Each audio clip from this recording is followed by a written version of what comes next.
Ladies and gentlemen, boys and girls, children of all ages, we proudly bring to you Mormonism Live! Shut up and sit down.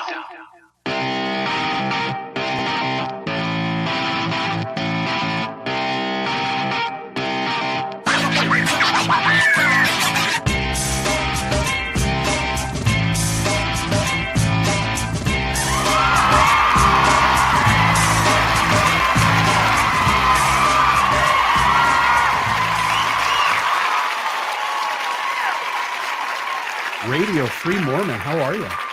I am exhausted. Exhausted. You've had a crazy week. Tell us about it. Oh my gosh. My only hope is that I don't look as bad as I feel. Okay. And well, no matter how bad I look, it's not as bad as I feel. No, I am exhausted and exhilarated at the same time. Oh my goodness. Well, I just got back from Utah this morning.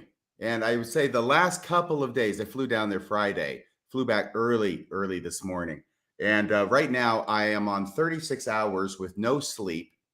And the 36 hours is based upon the 2 hours of sleep I got to start off this 36 hours. So yeah, I'm running on fumes, baby. But anyway, let's say Monday, I was down in, Utah at John DeLynne's Wonderful Mormon Stories studio. And we did over 4 hours in the afternoon. And then we had to rush because I was the one who caused it to go long. I accept full responsibility for that, to go to the premiere. You heard that, John. It's RFM's fault. I accept full responsibility for the actions of my crew. And to the premiere of Under the Banner of Heaven. So that was incredible, wonderful. And we got to do that. And then after that was over, well, let's see. Then we come into Tuesday. I'm sorry. I have no idea what day of the week it is right now. Tuesday morning, the following morning, then back in John DeLynne Studios with Randy Bell.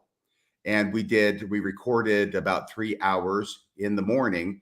And then I have no idea what happened after that, but there was something that happened that evening. Oh yes, last night, there was that presentation that the Mormon Stories, John DeLynne, and the people there at Mormon Stories, including Jen, whose last name escapes me. I apologize, but I know it's 2 N's. You get a break. You're low on sleep, my friend. Jenn. She was fabulous in setting things up for this venue in American Fork, where I got to talk about some things for about an hour and a half, and then see all the wonderful people who came out to see me. And I had a wonderful time. And I managed to get back to the condo where I was staying, courtesy of Randy Bell. Thank you, Randy, so much. In Park City. I got back there at about 1 o'clock in the morning, and I had to get up at 4, and I had to debrief Randy on what had gone on during the day. So that took another hour. So between 2 and 4, I thought, yeah, I'm not getting any sleep. And I was right. Yeah, that sounds like it. So, all right, Lindsay Hansen Park, if you're listening, turn your mic off and your earphones and all that stuff off for just a moment. RFM, from a 1 to 10, how was Under the Banner of Heaven, the episode or 2? I think you guys saw 2 episodes. Yes, 2. And I understand that the first one drops on Hulu tomorrow night. Yeah. Andrew Garfield was there. I'm waiting on bated breath, by the way, to watch it. Oh yeah, it's great. It is really so good. Yeah. It's a 10 would be perfect, and that would be like Nadia Comaneci style perfection. Godfather, or Die Hard Part 1 or something. A few good names. You get the Nadia Comaneci thing, right? If you don't, that's fine. Okay, other people will who are older than you. I thought it was like a Kobayashi Maru or something. I don't know. No, we're talking perfect 10s in the Olympics and the gymnastics. And she got several of them. It was just incredible. Perfect. But regardless, I think it was back in 76. 72 was Olga Corbett. But anyway, it was very, very well done. And the acting is incredible. And by the way, I'm a huge Andrew Garfield fan. It is my opinion he's the best Spider-Man. And he does a wonderful, wonderful job. But the thing that really surprised me, because I thought this is going to be like the Andrew Garfield show, in the sense of he's going to be the star, and he is a star, but there are fabulous actors in addition to him who are playing different roles, including the role of Brenda Lafferty, and I think I'm getting the names right, and Ron Lafferty, oh my gosh, and other people. And there's the Lafferty, and I forget his name, who's the chiropractor, who I think is Kurt Russell's son, who plays that part, and he was U.S. agent back in the Falcon and Winter Soldier series last year. He is doing really, really incredible. And I think it's a mixture of the great acting and the great directing that's involved in this. Yeah. So I don't know what I put some pictures on Facebook from me in high school, and I've got this, barely man mustache, and I think that's what the comment there is referring to. So you said from a 1 to 10, you'd give it a 9? Oh, more than a 9. Oh, more than absolutely, 9. At least a 9.5, 9.6. So the Salt Lake Tribune was just shitting us when it said that it was not that great. They were like, they were basically saying it wasn't accurate, that it wasn't, that there were a lot of things it said that really weren't accurate about Mormonism or about fundamentalist Mormonism. But I actually am excited to watch it for that point of view. But you're just saying quality wise, higher than a 9. And I had a wonderful experience, mainly because I had not read the book. And I really am not, and I'm not familiar with the criminal case except in the vaguest outlines. And so this is a completely new story for me. And so I was quite riveted. I wasn't comparing it to what really happened. Yeah. I was just engrossed in the story. Did you see any inaccuracies in regards to how Mormonism is portrayed? No. Yeah. That's what the Tribune, somebody wrote into the Tribune, and there was a big long article, and I think they actually did 2 articles. And I think in both of them, there's a mention that it wasn't very accurate, and it portrays Mormons in a way that wasn't historically accurate. I think there's some directorial license that goes on, and not necessarily with what happens, but the motivation behind it. And I don't want to get into too much of that, but there's a story that's being told, and a director has the right to tell the story the way the director wants to tell the story. Sure. There was a scene about a dog getting killed or hung up in Kirkland, and not Joseph Smith's early folk magic, not that kind of dog. No magic circles. Okay. I won't mention it, but it's very, very good. And by the way, one of the things that I really appreciated about the movie was that it was actually very balanced. They have the Laffertys, of course, they're odd, and their oddness is portrayed wonderfully. And afterward, I'm thinking their oddness is caused by the fact that these are the people who really take Mormonism seriously. Yeah. And the patriarchy and the big family, they have oddness above and beyond just Mormonism seriously. So I want to say that. But on the other hand, they have a number of faithful Mormons who are very favorably portrayed, including Brenda Lafferty. She's one, and her family, her dad, who's a bishop, who is very positively portrayed as a bishop who's a good guy. And he's a member of the church. Obviously, he's a bishop. And also they have created a fictional character who drives the narrative, and that is Andrew Garfield's character. He's a detective who doesn't actually exist, but he is, Andrew Garfield. I'm sorry, we have things to talk about. I love him so much because he has this goodness that I believe exists in him that he is able to bring forward in his characters, and he does that frequently. And it's hard for me to believe that he's able to do that without actually having something so good inside of him that he draws from. But he is a wonderfully portrayed character of a faithful LDS person who also happens to be a detective in the local police department who goes in to investigate this horrendous murder that starts off the action. And then we find out what's been going on that leads up to the murder.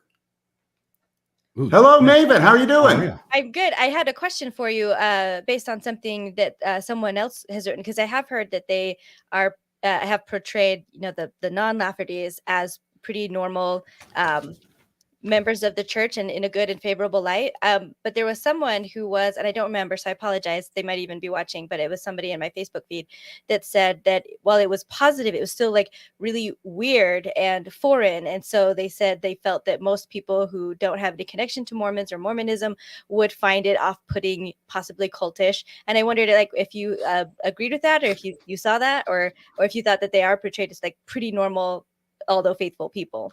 Well, the Laffertys are definitely going to come across as cultish. Not the Laffertys. They are. They were talking about the other, like, more normal representations of members, that it was still like odd. Well, I don't know, because that bishop, Brenda's, I'm sorry, I forget her last name, and I apologize. And I don't know all the names because I'm not familiar with the story, and there's a lot of characters, right? But she's wonderfully portrayed as very, actually, kind of forward, a positive role model for women. She wants to get things done. She is assertive, which ends up being what gets her in trouble when she gets married to the youngest Lafferty. And she starts acting more like the men in the family and not like the women in the family. And I've only seen the first 2 episodes, right? But it's obvious that this is what is causing the friction. The women in the family really like her, and the men start liking her, maybe a little too much. But then it's like, who is this woman who is acting so? I almost say aggressively, but that's not the right word. Doing things and being affirmative and Assertive. Thank you, assertive. I knew it was a word that started with A. Yeah, assertive. Thank you. And that's obviously going to be what it is that ends up getting her crosswise with them and ends up resulting in them murdering her and her baby. Okay. Thank you. I just wanted to know. Yeah. And her dad. Her whole in it. So I guess none of us are truly an outsider anymore. So, but her family is portrayed so nicely. And I was talking with Gerardo. Gerardo and I sat together really in the front row, the closest to the front that was available in the center. And we were talking about this afterward. And it was a disturbing idea that I had, which is that between the contrast between Brenda's family and the Laffertys, that Brenda's family is very, very nice and good and positive as a representation of Mormonism, and the Laffertys are not. But the thought really came to me strongly, and I didn't like it, which is that it's the Laffertys who are taking Mormonism seriously, and Brenda's family who really are not. They're much more modern, and they're not stuck in the past with all the stereotypes so much as the Laffertys are. All right, thank you. I'll hop back off. It's hard to believe if they portray all these things accurately that Mormonism could come off looking cultish, huh? Well, yeah, but you see, there's the contrast. The Laffertys, they're cultish, and they are, but they have the contrast. So it's not just Mormons bad. They show, I think, Mormons basically every kind of Mormon, or pretty much every kind of Mormon that you could conceive of along the spectrum. Yeah, totally. Sorry about that. All right. Are we wanting to dive in? Oh, yes. I'm sorry. That was the longest introduction ever. I wanted to know. I asked the question. Okay. I didn't have a good segue, so I just had to do it. I was going to use the line from Big Trouble in Little China about, experiencing unreasonable things, but I couldn't figure out a way to work it in. So yeah, that's Wyatt Russell's dad who was in that. Gotcha. There you go. All right, let's do this. So what I wanted to do, the whole idea tonight, we've talked about Mormon leaders lying pretty much half our episodes, right? Like we pointed out how dishonest they are. And tonight I didn't want to do that. So when we named the topic Lying for the Lord, my objective tonight was not to show their lies, which I think we'll probably show 1,000 more before you and I retire from this. But what I wanted to do is show the provenance for lying within Mormon culture, within Mormon leadership. And so what we wanted to do was pull up quotes where the leaders seem to be giving some cover to being dishonest and in some cases to flat out lying.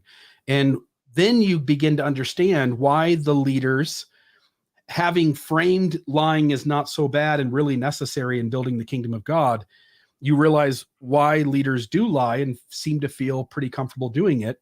It's because a handful of leaders, at least on the record, and probably more off of them, I would be very curious when you are brought into the quorum of the 12, what kinds of training and teaching you're given about how you handle tough topics and questions. And so I'm sure some of that goes on too, but tonight we only have what they care to share with us.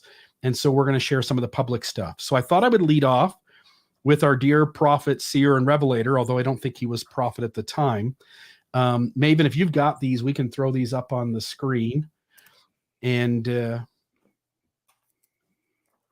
if you've got the first one from Russell M. Nelson, if you've got that. Yeah, sorry. I'm just getting it pulled up here. One moment. I'm excited to watch the show. I couldn't make it to the thing in Salt Lake, but I know you live a long way away. I am. 4 hours is a bit, and you had to work, and it was on a Monday, right? So yes.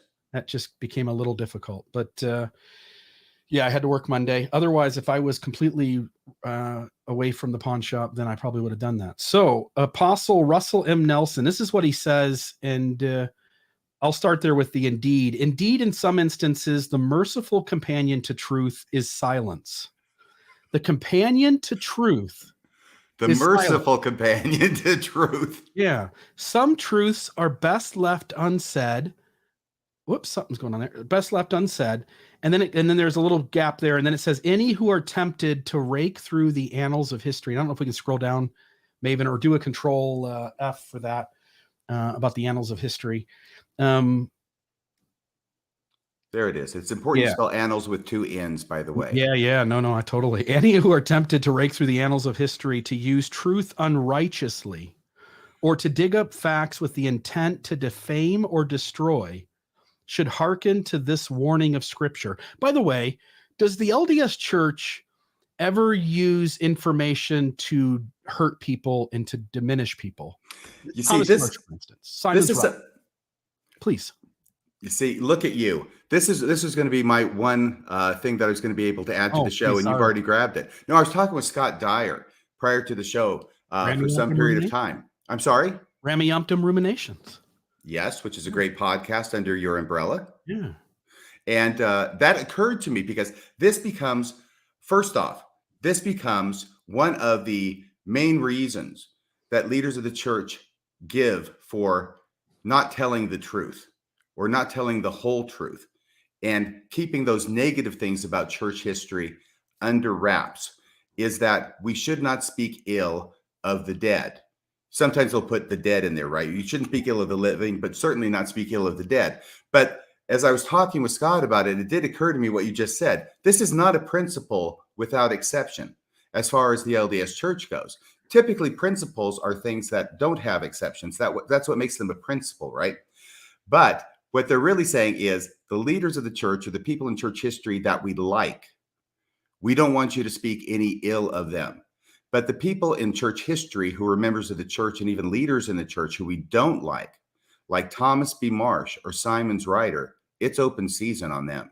Oliver Cowdery, Emma Smith, anybody who leaves the church. Again, the church doesn't have one positive story about somebody who lost their testimony and left the church. Yeah. And this is a wonderful one because most people are familiar with Boyd K. Packer, which we'll get to, I know. And then some people are familiar with Elder Oaks, who echoes Boyd K. Packer, but not as many people are as familiar with the fact that Russell Nelson also jumped on the Not All Truths Are Useful bandwagon. When was this talk given? 1986, I believe, in January, the January Ensign. All of these are happening in the 80s. Yeah. There's a lot of these in the 80s. And so that you at least begin to maybe see there's a shift in rhetoric. But again, the church never disavows these things. So these things sit on the record, and they came from the mouth of prophets, seers, and revelators. I also find it, we'll see this as we go through this.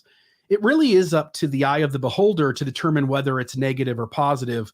And the church has a way of going like, these are the instances where lying is okay, because being silent or lying is upholding the kingdom, or to tell the truth would diminish the kingdom. And they're the ones who get to set the rules, right? And the reality is that when we share the facts to help people have information that leads them to think that the church was dishonest with them, to claim their own individuality back, to leave the church, and then to thank us for helping them to have their lives back, the church gets to put the title, the label of that of being negative, when in reality, the thousands and thousands and thousands of people who left the church this year. By the way, I think we were talking about the church numbers a few weeks ago in a Mormon discussion episode. And the one thing we don't know is how many people are excommunicated or resign. But there are people out there who are doing the data, and the best guesses are around 50 or 60,000 people a year are resigning from Mormonism, and they don't know the numbers of excommunications.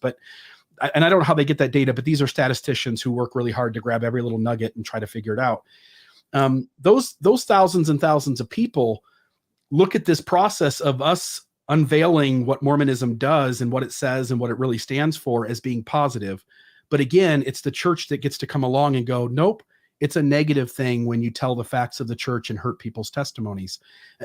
the idea of whether it's positive or negative really depends on which church you're in, right? Because if I leave Scientology and learn the truth about Scientology and come into Mormonism, they would see that as a good thing.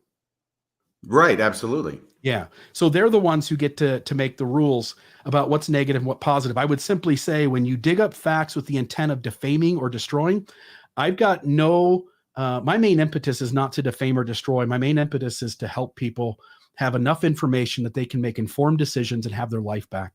And if they stay in the church being fully informed, a guy like Dan Hardy, for instance, I'm great with that. I could care less. But when people have enough information, a majority of those people who know the ins and outs of the church, once they learn it, they leave and they report back that it's a positive experience. And so it's not really fair for the church to come in and label it negative. So I'll stop there with that one.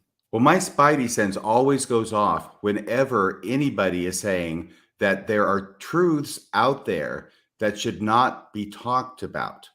Now, there's such a thing as national security. We get that. But generally speaking, we want to know what the truth is so that we can make an informed decision about what really happened. The people who used to be and try to still be in control of all the information want to keep certain truths off the table so that the truths that they allow you to hear, or at least their version of the truth that they allow you to hear, is most likely to lead you into the church and to keep you from leaving the church once in. Yeah. Maven, if you can do a Control F and type in too often, TOO, down in the text there. Yeah. Yeah, look at that. Too often, however, negative information, again, who determines whether it's positive or negative? However, negative information is presented to further negative ends. Again, the church's point of view. The reality is it's not necessarily negative. If people feel like they get their lives back, they learn the truth, and they decide that Mormonism is no longer true, and the chances are significantly in favor of that, right? To call it negative, again, is just, it's unfair. But you would expect it. It's insider language, and we totally get why they do it. But just a little note, I put this on Facebook today. I sent you and John Dolin a picture, I don't know if you got one, but if you didn't, I'm assuming you probably have one on the way. If somebody did reach it. Do you have it? I'm not sure. I have a package here on the desk that I haven't been able to open with the rest of my mail. Oh, I just got this today, so I'm sure. So this is Captive in the Bubble. It's a book by Selma Lewis. And when I go here to her dedication, Captive in the Bubble is dedicated to Radio Free Mormon, Bill Reel, John Dolin, and all who helped me through faith crisis and transition as they helped me. Like, that's a positive statement. So again, just to note that when it serves their purpose, it's easy to say that holding back the truth is the good thing, not sharing the facts is the good thing, and because these people who do are working for a negative purpose. And anyway, just to note that. But and if I can just draw a quick analogy, if you're selling a motor vehicle and you hold back negative information about the vehicle from the prospective purchaser of the vehicle, there are laws against that. Yeah. Yeah. You can bet your ass. Consumer Protection Act, triple damages, baby. So that's the first one, Apostle Russell M. Nelson, 1986. Let's go to the Boyd K. Packer source. I'm making all this. Here, I'll stop this here. No, I'm opening this package. By all means, open it up. I'm sure that's what it is. All right. So the second one is Apostle Boyd K. Packer. And let's find the spot where it says, there is a temptation for the writer.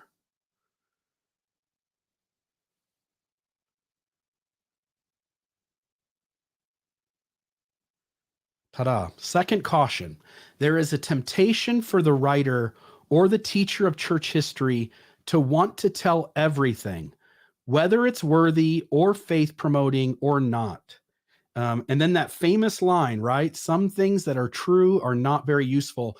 And I'll tell you this, like you say, RFM, if it comes to a matter of national security, there are reasons for which you hold back all the facts. But generally speaking, in all of our life, we value having all the information available and accessible and having an awareness that the information exists. And our ability to get as much context, to have as much of a well-rounded picture as possible about an issue is seen by us as having value. We want to not find out later on that essential information that would have deeply changed our conclusion wasn't given to us, because that feels like we were cheated. And just notice here that President Packer and other quotes that we go into are very clear that anytime the information, no matter how true it is, anytime that information is not faith promoting, they would prefer it not be shared. By the way, yes, I did get my copy of this book. Thank you so much to the person who sent it to me. And that was, yes, the person that you mentioned. I'm so Selma sorry. Lewis. By the way, Selma. Okay. And that's the nom de plume, I believe, of this author. You also do a very good job of wrapping the book. Yeah, Thank you so much. That was it took me about 10 minutes in front of the Washington Recreation Center to get that thing open. I think I just got my workout in today, opening this package. Thank you so much. It says here, in Captive in the Bubble, this is the book, by the way, 2 members of a high demand fundamentalist religion are on opposite paths. A young woman joins the church and molds her life to its teachings, and a senior church official experiences a faith crisis when he discovers he's been manipulated by the church his entire life. Thousands of people follow these paths every year, joining or leaving churches in real life. Captive in the Bubble is a peek into this world of faith crises, and life inside a cult. So there's a great book. I haven't read it yet, but because it's dedicated to you and me, it can't be anything but wonderful. Well, I'm sure it's very good. It sounds like a great synopsis that you read from the back of the book there. Yeah. I'm looking forward to reading this. Thank you again. Yeah. Thanks to Selma. So you've got President Packer saying that, again, if it's not faith promoting, we ought to not tell it. And that's deceiving. If I join a church, which you and I both joined this church as converts, it would have been nice had the church thought enough of us to give us all the information, good and bad, and trust us to sort through it and to figure it out and arrive at the conclusion. And even once you have the Holy Ghost, which is its main thing is to testify of truth, Mormon leaders don't seem to really value the Holy Ghost ability, because even when members have the Holy Ghost, they're deeply afraid of giving members all the information, because even with the Holy Ghost, somehow these folks aren't going to figure it out. The Holy Ghost needs a little help every now and then from the church leadership. And this is something so fun, because when we're talking about the church leaders hiding things from the members, it's not just that we have to sort through and dig up the clues and put them together in some kind of a puzzle and show, okay, well, we put this together and we look at the DNA and the fingerprints and whatever, and we can show that they're hiding things. We can do that too in a number of instances, but this is even bigger than that. This is phenomenal. It's not that we have to figure it out. They're actually telling us that they're hiding things from us. And the stuff they're hiding from us is true, which they admit, but it's stuff that's negative. And so it's not useful. We are the ones who judge what is useful and what is not useful. And of course, what Boyd K. Packer defines useful as is useful to keep you in the church. Yeah, keep you paying tithing. Yes, useful to keep you in the church. So that's the definition of useful here. What is faith promoting is useful. What is not faith promoting is not useful. And therefore, it needs to be kept hidden from the members. Yeah. And again, if you step out of your Mormon lens, if you're a believer right now watching, if you step out of your Mormon lens and you look at it from kind of 20,000 foot, looking at all the faiths across the world, you sure as heck wouldn't stand behind Scientology's leaders hiding information. You wouldn't stand behind Jehovah's Witnesses leaders hiding information. You wouldn't want the Seventh-day Adventist or Heaven's Gate or the Moonies hiding information. It's only your church that you give approval to.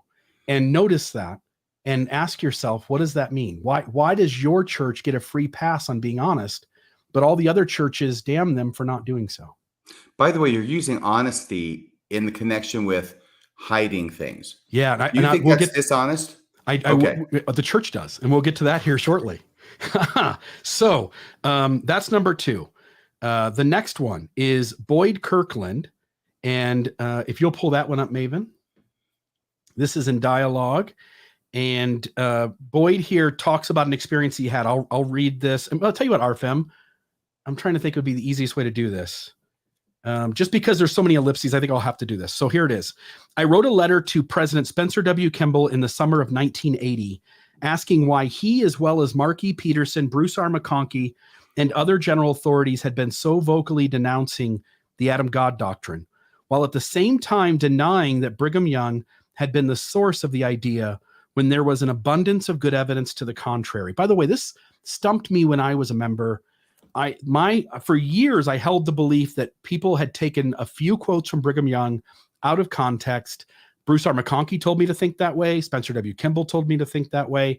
And I was really caught off guard when I learned later on that there was an abundance of quotes, and that those same leaders in other places had admitted that they knew that Brigham had taught it, and they were just trying to put some distance between them and it. So there's that. Let's see here.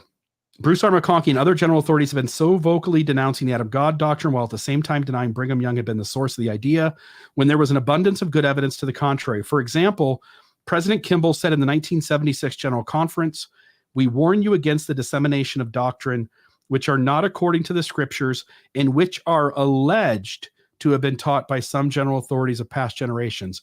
Kimball intentionally uses the word alleged to create distance, ambiguity, and doubt about whether Brigham Young had taught it, while at the same time, and then we'll get into the rest of this quote, while at the same time knowing damn well that Brigham Young had taught the Adam God doctrine over and over and over again, which is a subject fond of you. You're soft or fond of your heart, right? And of course he knew it. What's Spencer Kimball's middle name? Yeah. Woolley. Spencer Woolley Kimball. Huh. Yeah, he knew exactly that Brigham Young taught it. Yeah. Let's see here. Such, for instance, is the Adam God theory. I pointed out that this approach created a double dilemma for church members aware of the facts. First, how a prophet Brigham could claim his revelation and promote to the church an idea deemed by later readers to be a dangerous heresy. And second, why later church leaders would dishonestly deny the true source of the heresy, claiming it originated with enemies of the church. I indicated in a letter to the First Presidency that I felt this dilemma was simply the result of a misunderstanding or a lack of information on the part of the brethren. Didn't you for years think that the brethren were just not aware? They just were naive. They were ignorant to the messiness of all these issues. Oh, right. When you catch them in something like this, which does happen more than just here, but when you catch them, there's only two possibilities. Either they are intentionally deceiving or unintentionally deceiving because they just don't know. And the first reaction that I usually have is to want to be charitable and say, okay, well, they just aren't aware. But that creates its own problems because these are the leaders of the church, right? And if they're not aware of the church's own history, and this would be history that Spencer Kimball actually lived through, given his age, then we've got a problem there. We've got a problem either way. And I think that what you're going to show is that it's not something that they just said accidentally. And in fact, this whole paragraph from Spencer Kimball is very carefully constructed and designed to give the impression that they want to give. And this shows to me there's all the work that went into it. That's not something that someone who just doesn't know about it does. Yeah. And we're going to bring in our good friend F. Michael Watson here in a moment. It's continuing here. Boyd says, later I met with an informal committee answering to Mark E. Peterson, which had been set up to help members confronted with issues raised by fundamentalist Mormons. The Adam God doctrine being one of the chief of these. It's one of the main pillars of fundamentalist Mormonism is that the LDS Mormonism got off track and that they had the original doctrines that were preached to be truth, and that the LDS version essentially distanced themselves from those truths, having entered some sort of apostasy. And it says here, the net result of my meeting with these people began to make me realize that Brother Peterson wasn't acting out of ignorance of the facts regarding the Adam God problem, and neither was Brother McConkie. I still wondered about the extent President Kimball's knowledge of the subject. However, I suspected that my letter never reached him. In February 1981, I met with Michael Watson, the secretary to the First Presidency. He was surprisingly candid with me, revealing that my letter had been forwarded to Mark E. Peterson, Brother Watson showed me a memo written by Brother Peterson to the First Presidency with his recommendations as to how to respond to me. He informed them that the issues I had raised were real, that Brigham Young had indeed taught these things, but that they could not acknowledge this lest I would trap them into saying this, therefore meant Brigham was a false prophet. He, meaning Marky Peterson, he therefore recommended that I be given a very circuitous response, evading the issue, which he volunteered to write. I asked Brother Watson, as well as the members of the committee I had previously met with, how this approach would help people like myself who knew better. Wasn't there concern that some might be dismayed and disillusioned by their church leaders' lack of candor? Their response was very similar to President Hinckley's statement mentioned earlier about losing a few through excommunication. They said in essence, quote, "If a few people lose their testimonies over this, so be it. It is better than letting the true facts be known in dealing with the probable wider negative consequences to the mission of the church." And that's Dialogue, Volume 31, Number 3, Fall of 1998. We get it secondhand, kind of, but not really. Like, he is firsthand, but it's not his words. It does seem like that's a pretty strong piece of evidence that these guys will lie whenever it is convenient for them. Or at least whenever they feel it is necessary. Yeah. Convenient, I'm not sure about, but necessary in order to maximize the number of people who stay in the boat and minimize the number of people who leave. By the way, had you cross-referenced this article? And this is I think it's a letter from Dialogue. I had not been aware of this letter, so huge kudos to you. Yeah, letter and Dialogue. Kind of like a letter to the editor at the very beginning of this issue of Dialogue. And this issue's out there. Links will be in the episode notes. One of the things that I always pride myself in doing, and you do too, is that whenever we tell things, we love putting the documents up on the screen. We love to put the resources, the URL links in our episode notes. We want you to doubt what we're saying and to go chase the information down. Often, there are apologists who try to only sprinkle in certain kinds of information and not really give you the full story. And I really want you, as the viewer, to go chase down these links and go read up on it. I think while the leaders say they're as transparent or as honest and transparent as they know how to be, I think we're the ones who are really doing that. All right. So next one is former BYU professor David Knowlton. Bill, I was going to ask you, Please. Did you cross-reference this with the story that Brent Metcalf told when he was working church security and driving as a limousine? It might not have been a limo, but a chauffeur for Marky Peterson one evening. Gotcha. No, I didn't. He told this story 10, 12 years ago on Mormon Stories when he was interviewed by John DeLynn. And this was his personal experience. But he's, of course, studying a number of things at the time. This is back around this time period. And Marky Peterson is one of the primary movers in talking about the Adam God theory is not correct. It's not true. It was not taught by Brigham Young. All of these kinds of things. And he has Marky Peterson in the car with him. Nothing else is going on. And as I recall, Brent Metcalf is asking about the Adam God theory, a finer point about the Adam God theory, not anything major. And he brings up the Adam God theory. And as soon as those words come out of his mouth, Marky Peterson begins to shake his head and say that the church must not know that Brigham Young taught the Adam God theory, because if they find that out, that will be a huge win for the fundamentalist Mormons, and will serve as a likely catalyst for members of the LDS Church then to become converted over to the fundamentalist version of Mormonism. Even the naming it the Adam God theory is an obfuscation. It was a doctrine of the church taught at the Veil, at the St. George Temple at a minimum, and designed to be so by Brigham Young. I forget who the scribe was who was taking the notes of that, but he Nuttall? essentially, Brother Nuttall. And he wrote out the entire thing that was supposed to be presented at the Veil and was at the St. George Temple. And even to this day, you'll get apologists going like, nah, maybe it was, and we don't really know. And they're always playing fast and furious with the facts. The reality is that this wasn't a theory. This was doctrine taught by Brigham Young and the immediate leaders after him, and testified to by members of the church. So it was kind of like John Kerry, where he was for it before he was against it.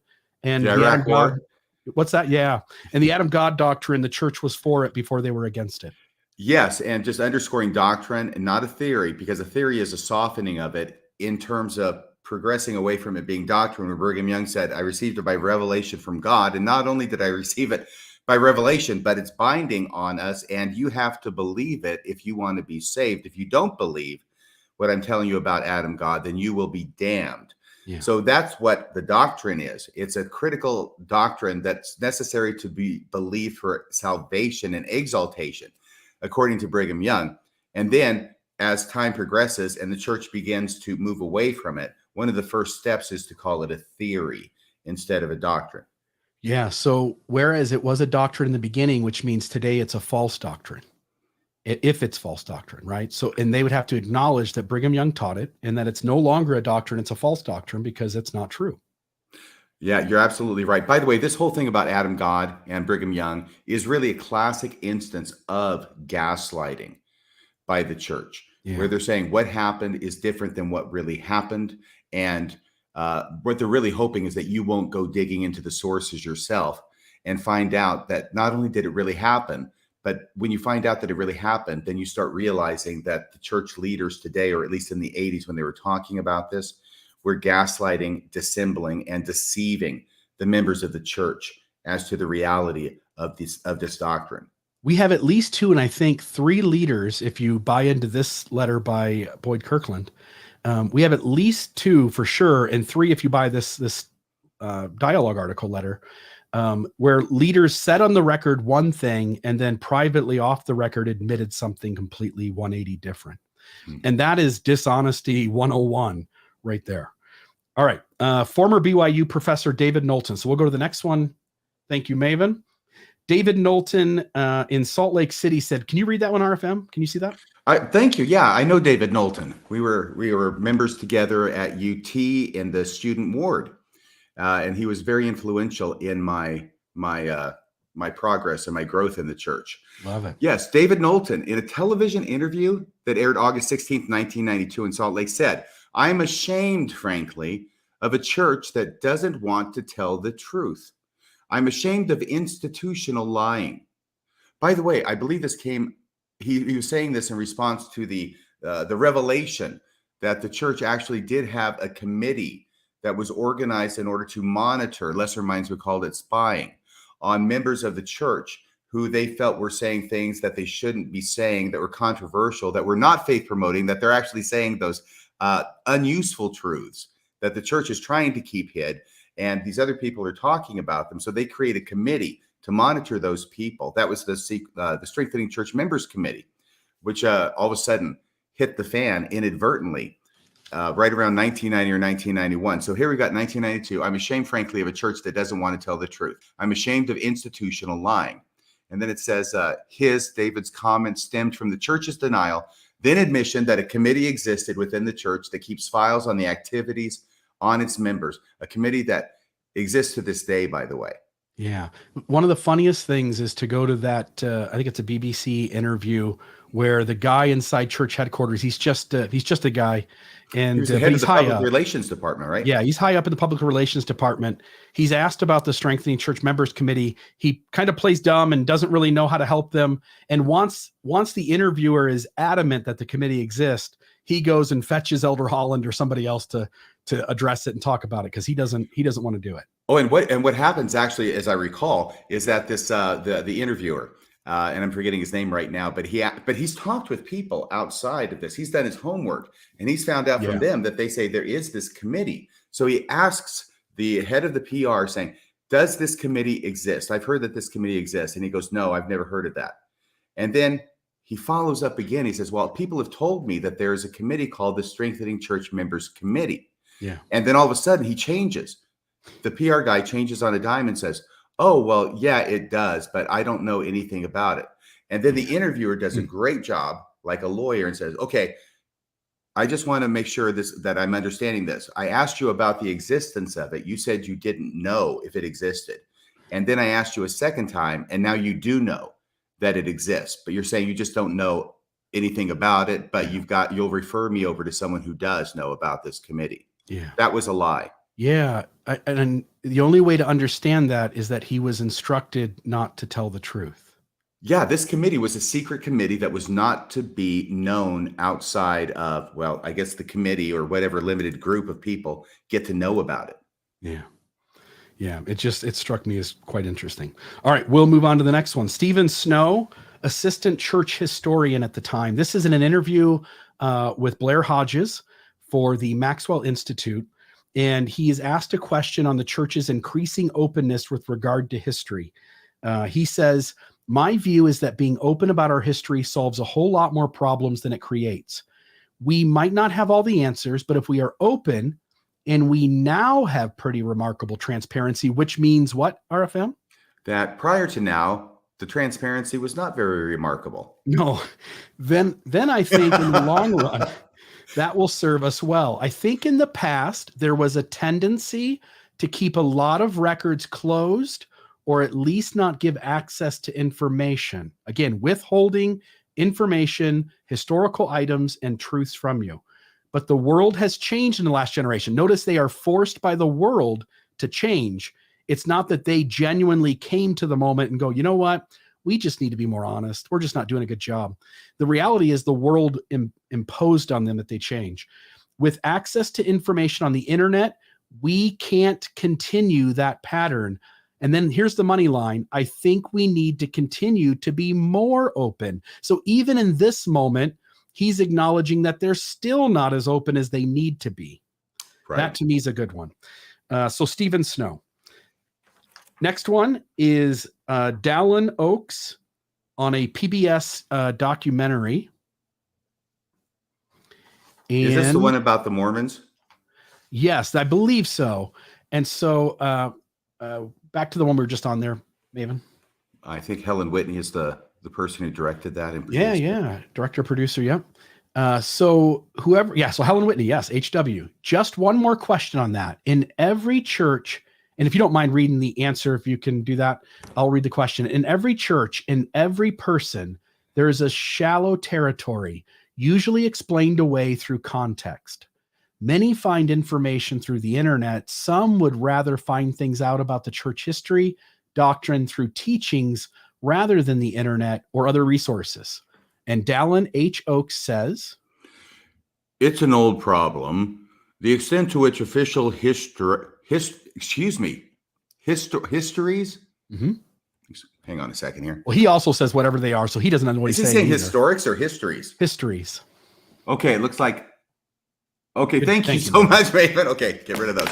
It's an old problem. The extent to which official histories, whatever they are, or semi-official histories, get into things that are shadowy or less well-known or whatever.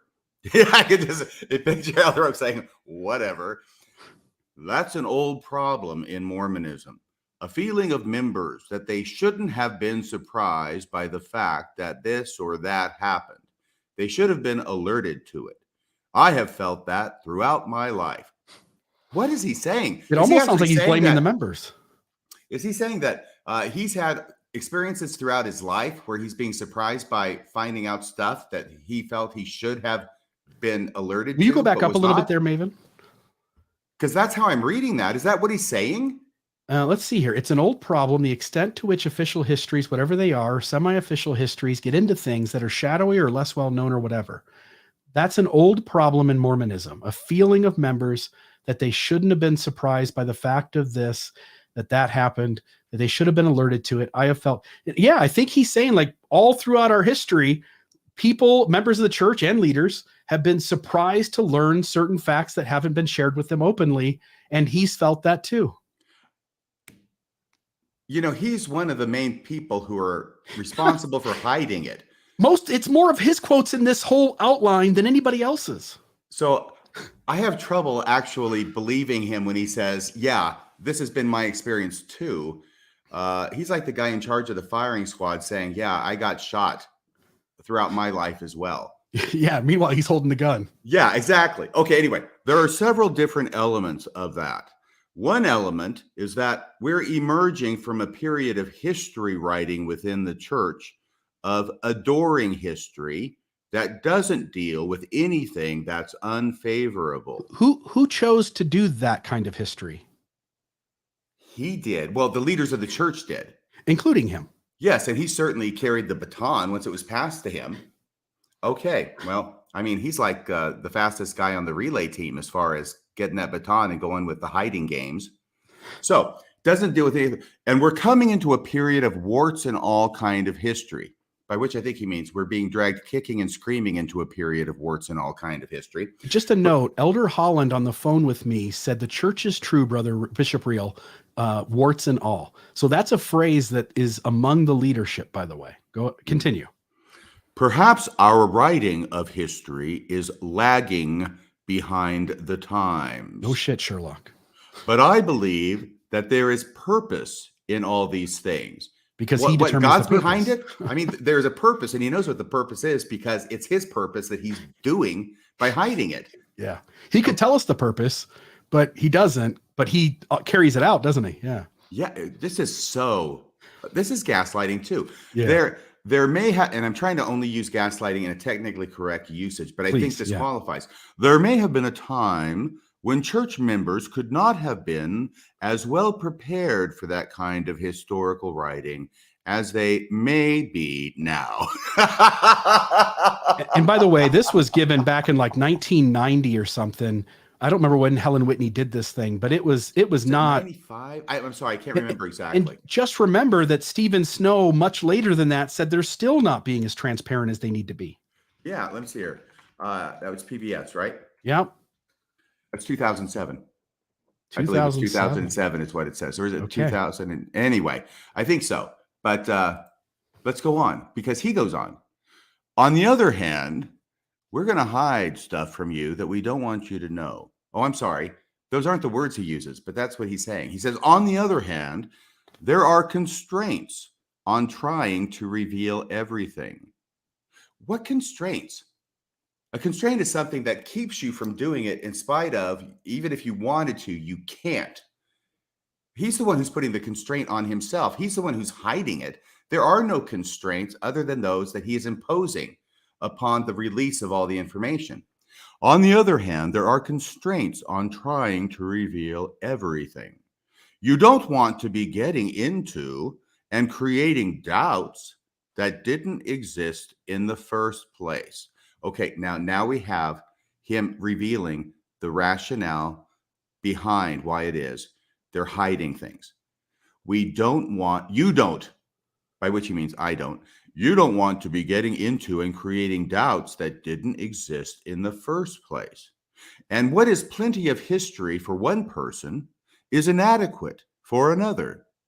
And we have a large church, and it's shrinking every day. No, he didn't say that part. We have a large church, and that's a big problem. Okay, it's not the big problem that's a large church. What he's saying is there are people who are able to take a lot of history or want a lot of history. There's other people in the church who don't want a lot of history. By the way, what he's going to do is set up this idea that once again, the church caters to the lowest common denominator in the church. What is always taught at every level in the church is supposed to be directed to the newest member. And you've had that, you've heard that before. Yeah. Milk before meat. And it's also very interesting because in a conservative type of church, which generally the LDS church is, if you took the same kind of principle and applied it to the public school system, they would not agree with the idea that in the public school system, what should be taught is only directed at the lowest common denominator. Thank you. I was trying to say that without saying something that sounded really mean about the people who are getting the lowest grades in the class, right? Yeah. Because if you do that, right, then what are you doing with everybody above them? You are keeping them down at that level. Yeah. And they would say, no, don't do that in the public school system, but we're going to do it in the church. Yeah. And let's see. And another problem, boy, he says a lot here. He's really digging himself a deep hole. And another problem is there are a lot of things that the church has written about that the members haven't read. Notice here, by the way, I'm going to make sure I say this right. He's noting that there's a lot of members of the church who don't read. And then he's also talking about that there are other members of the church who do read. But he also says, like, we don't want to put everything out there because we don't want everybody to have all the problems and all the mess and have doubts begin. But he's also acknowledging the people who don't want to read won't read, and the people who do. So you really could put all the information out, and the people who wanted to read the information would read it. And the people who are lazy, that he admits are all throughout the church, wouldn't read it. Right? Like, yeah. So there are lazy learners. There are people who don't read about their religion. He acknowledges that. So when you put out all the facts, it kind of takes care of itself. If you're honest, and if your church is true, and you put all the information out, the people that can handle it will continue to read it, and the people that can't won't. But what goes unsaid here is that if the church isn't true, and it's monumentally in favor of that conclusion, the church not being true, once you know all the data, know the things they're hiding, then people, if they have access to it, they're going to lose their testimonies. And that's what's happening every day now. Yes. And now he's going to insinuate that the church has published a lot of stuff with the idea that even the negative stuff. And once again, he's going to now blame the members. Gospel topic essays have not been done yet. Right. Joseph Smith papers have not even been thought of yet. Right. And he's going to blame the members for not reading all of the stuff that the church has published, as if they're reading all the stuff the church had published would actually give them both sides of the story, when he knows perfectly well that it will not. And he's basically said that in the first part of this paragraph. He's talking out both sides of his mouth. How much unpacking do you have to do in everything this man says? Yeah. So he says, and another problem is there are a lot of things that the church has written about that the members haven't read, you stupid members. And the Sunday school teacher that gives Brother Jones his understanding of church history may be inadequately informed. So we're going to blame the Sunday school teacher now. Yeah, and may not reveal something which the church has published. Or he might reveal something they have. And mainly the Sunday school teacher, if they're doing what Elder Oaks and the church leaders tell him to do, is going to stick to the manual that they produced, which is going to scrupulously avoid the negative information. Yeah. Man, this guy, he gets high marks in doublespeak, a lot of things. Smoke and mirrors, sleight of hand. Yeah, but he gets really good marks at it. Yeah. It's in the history, written for college or institute students. Sources written for quite mature students. But not every Sunday school teacher that introduces people to a history is familiar with that. By the way, the institute and college class course material also didn't talk about any of this stuff. No, and by the way, you can say institute class all you want in college course, but all it is a bigger volume of the same old tripe. Yeah, it's just more primary. There's more of it, but it's the same kind of thing. The difference is in the quantity, not in the quality. No, I know you because don't I've read all the deeper. manuals. You just get more. Yes. Okay. But not every. And so we're almost to the end of this, thank goodness. And so there is no way to avoid this criticism. Oh my gosh. Well, of course there is, Elder Oaks. Just tell the truth. That's how you avoid the criticism. Yeah. Okay. To avoid this criticism, the best I can say is that we're moving with the times. Which reminds me of Elder Holland, right? Yes, which is what the restoration is all about. We're supposed to move with the times. Oops, did I say that? The best I can say is that we're moving with the times. We're getting more and more forthright. Oops. Which means yesterday they were less and less forthright. Oh my gosh. And forthright means honest. Yeah. We're getting more and more honest.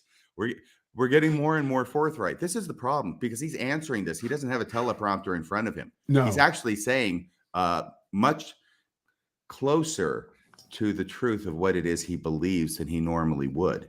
He's tipping his hand over and over in this. We're getting more and more forthright, but we will never satisfy every complaint along that line, and probably shouldn't. Probably should. We probably shouldn't be all forthright. There's things about me you wouldn't understand, Elder Oaks. Things you couldn't understand. Things you shouldn't understand. Another movie line. Which Yeah, one's that but from? actually, that is what he's saying. And let me Yeah. just change that for a Amen. second because it's Pee-wee. But Elder Oaks is saying there are things about the church that you couldn't understand, Yeah. things you wouldn't understand, things you shouldn't understand. Yeah. That's really, I mean, it's a funny line, but it's getting a little bit creepy here because it seemed pretty applicable to what he's saying. It reminds me a little bit of Jack Nicholson in A Few Good Men when he's up on the stand and he's like, look, you guys trust me to decide what things get done right and what things get done wrong. And I get to make that decision and you shouldn't question me. Right. And you get to sleep in your bed at night because I'm there watching out and On that protecting wall. you. Yeah. You need me on that wall. You want me on that wall. Yeah. Right. Yeah. And the apostles, they're the watchmen on the towers. Hmm. They use that reference from, I think, Ezekiel to describe themselves, don't they? Yeah, you got it, my friend. All right, so there's that one.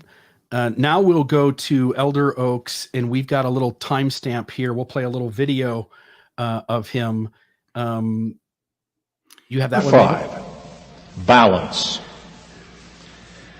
Balance is not to be expected in either official Mormon or avowedly anti-Mormon literature. Neither has any responsibility to present both sides. The church has no responsibility to be objective and unbiased. The church has no responsibility to teach both sides. The church has no responsibility to give people the full context, to give people all the information that would be needed to make an informed decision. Right. And this time, by the way, I think the words speak for themselves. First off, I want to know, how was my impression when you compare it with Memorex? It wasn't too bad. You did better than Streeter, who we'll show in a little bit. He does a little Elder Oaks. We'll show a little bit of that. In your face, Streeter. But I just wanted to comment that the first thing we were reading was more of an impromptu response to a question. And you could tell in the way that it was articulated. This that you just played was not impromptu. This was written by Elder Oaks to give as a speech to the CES Symposium on the Doctrine and Covenants in Church History, August 16th, 1985. He said exactly what he meant to say and how he meant to say it. Yeah, notice here at the beginning, I'm going to play a little part of it first. Number 5, balance. Balance is not to be expected in either official Mormon or avowedly anti-Mormon literature.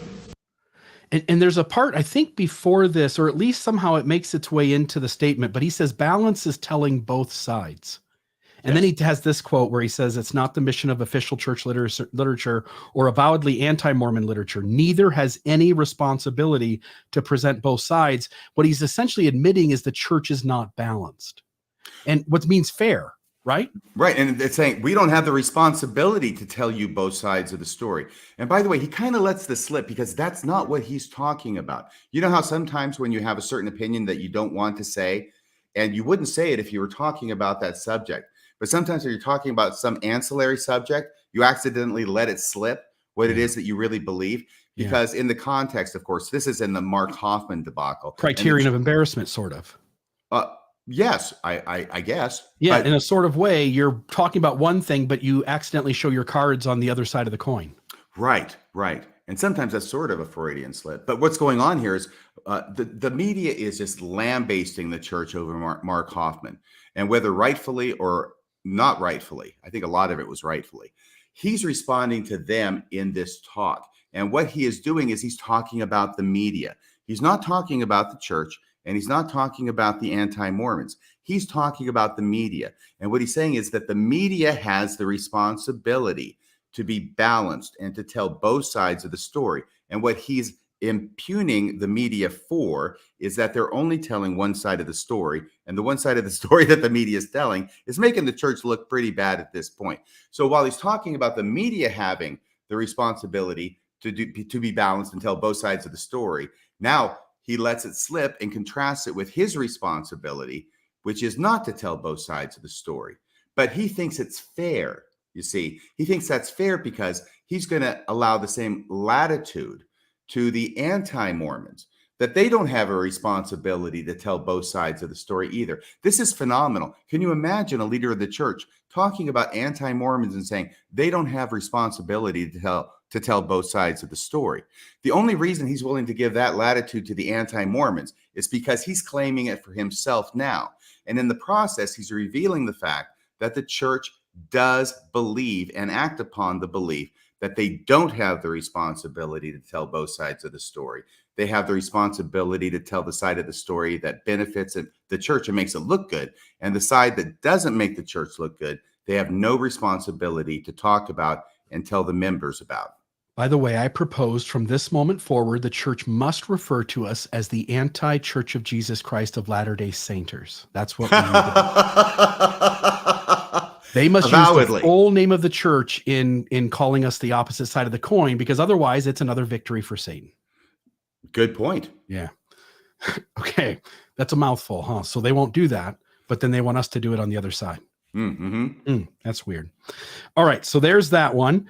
The next one we're going to move into is a Ezra Taft Benson. We're going to go all the way back to 1976. Maven, if you've got that one. Bicentennial. And this is timestamp 4215.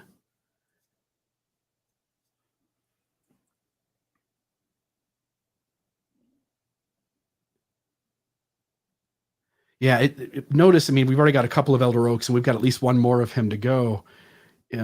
He's a large impetus for articulating for the church the loopholes needed moving forward to be able to justify their dishonesty. Yes, and it reminds me that 95% of lawyers give the rest of us a bad name. And Elder Oaks is one of that 95%. And it honestly, I'm ashamed that he is a member of the same profession that I am a member of. Yeah. This talk, do you happen to have the audio there? Maybe if not, no biggie. Yeah, you got it. Perfect. Today we are almost engulfed by this tide of self-criticism, depreciation, and defamation of those who've served our country honorably and with distinction. A most recent victim of the tarnished brush is J. Edgar Hoover. I knew J. Edgar Hoover personally over many years. He was a God-fearing man and one of the most honorable and able men I have ever known in government service. By innuendo, lesser men whose own motives are questionable have maligned his motives and good character. I know the philosophy behind this practice, to tell it as it is, as they say. All too often, those who subscribe to this philosophy are not hampered by too many facts. When will we awaken to the fact that the defamation of our dead heroes only serves to undermine faith in the principles for which they stood and the institutions which they established? Some have termed this practice as, quote, historical realism, unquote, or moderately call it debunking. I call it slander and defamation. And I repeat that those who are guilty of it in their writing or teaching will answer to a higher tribunal. Yeah. Look at that. I mean, he essentially says anybody who takes church history and attempts to give both sides of the story, essentially, that what they're doing is actually defamation and slander, which isn't really the true use of those words, right? Like defamation and slander means to tell things about people that aren't true. But what he's saying is when you tell the darker sides of people's true history, specifically, he's talking about politics here, but if you look at the talk at large, it's clear that he's using that as an example to talk about how we discuss the dark spots of Mormonism. And it seems strange that he uses these words of defamation and slander in a way that really is the opposite of defamation and slander, just because he doesn't like what they're saying true about historical people. Yes, and he's very shy on facts. In other words, he wants to impugn the motivations of the people who are sharing this information, but he doesn't want to say, oh, by the way, their motivations have nothing to do with whether what they're saying is correct. That's an ad hominem. Yeah. But I'm just going to say this. Yeah. Can you put that back up there again, Maven? I have this clever quip I want to throw in here, and we'll see how clever it is. That last page of what he said. He said some call it. Yes, here we go. Oh, we're almost there. I can feel it coming. How about do do do do do do do do do do do. And just for the audience, we're giving her a hard time, but we don't really mean it. She's got like, I see on the bottom of my screen, there's like 5 things to keep going, and each of those 5 things has several things. Yeah, I'm sorry. What is it that we're wanting? I thought that's perfect. What's up there? Yep, you got it. Okay. Say what is wanted. Missed opportunity. Okay, so here, I hope that this is worth it, because this is a long way around for this punchline. He says, I call it slander and defamation. And then I throw in there, but none dare call it treason. Little Bircher humor. Look at that. To tell it as it is. And then all too often, those who subscribe to this philosophy are not hampered by too many facts. Yes. When will we awaken to the fact that the defamation of our dead heroes only serves to undermine faith in the principles for which they stood? And then he goes down, he says, some have termed this practice as historical realism, laying out all the facts, or moderately call it debunking. I call it slander and defamation. That's just bullshit, right? Well, yes, because slander and defamation, by the way, are the opposite. If it's true, okay, it's not slander. Yeah. Truth is a defense, an absolute defense to a charge of slander. Yeah. If it's true, it can't be slander. No. And he admits that it's historical realism, to tell it as it is, too many facts. I mean, he's admitting that it's truth. Yes, he just doesn't like what's being said. He just doesn't like it. He did pretty good there for a guy with Alzheimer's. You know what I mean? He was up there, and in 1976, it might have been a little early. I guess it was probably 1990 when he really came down hard with that. But this guy doing all this political conservatism, calling the civil rights movement communism. He just seemed to always be on the wrong side of things. And yet he, led this church for about a half a decade as its prophet, seer, and revelator. Yes, and by the way, I lived through this, and the whole thing was that lots of people knew his history. He becomes the president of the church, I believe, in 1985 upon the demise of President Kimball, and there was a great deal of discussion in news outlets and by pundits as to what the heck he's going to do when he becomes president of the church, and now he's got the control and the authority that he hasn't had before, so now he's going to ramrod his Bircherism into Mormonism and make everybody adopt it who's a member of the church. And of course, what happened was not that. All of a sudden, he softened, at least in his public statements, and he started focusing on the Book of Mormon primarily, and I think the issue of pride.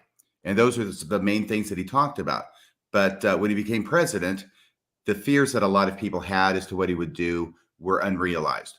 Yeah, and maybe to some extent his health probably played a part in that as well. Yeah, perhaps. Yeah. Steve Benson, his nephew or grandson, I think, talked about how Benson was completely out of it, kind of like Monson was at the end, and that the church would prop him up for photo ops and other things, but he really was kind of out of touch at that point because of dementia. Do you remember the communist potato peelings remark he made? Okay, because you're not going to find it on the church website. But this was in the latter part of the 80s. He'd become president.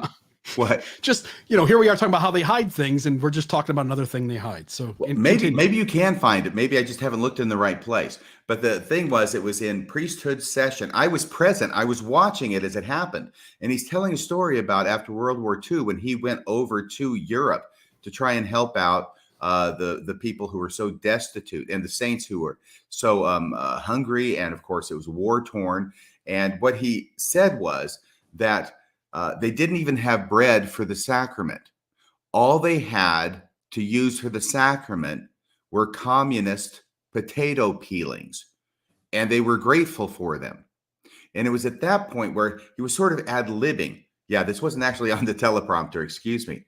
And I remember that Thomas S. Monson, one of his counselors, and Gordon B. Hinckley, another of his counselors, approached him simultaneously on both sides, and they very gently but firmly escorted him away from the microphone and back to his seat.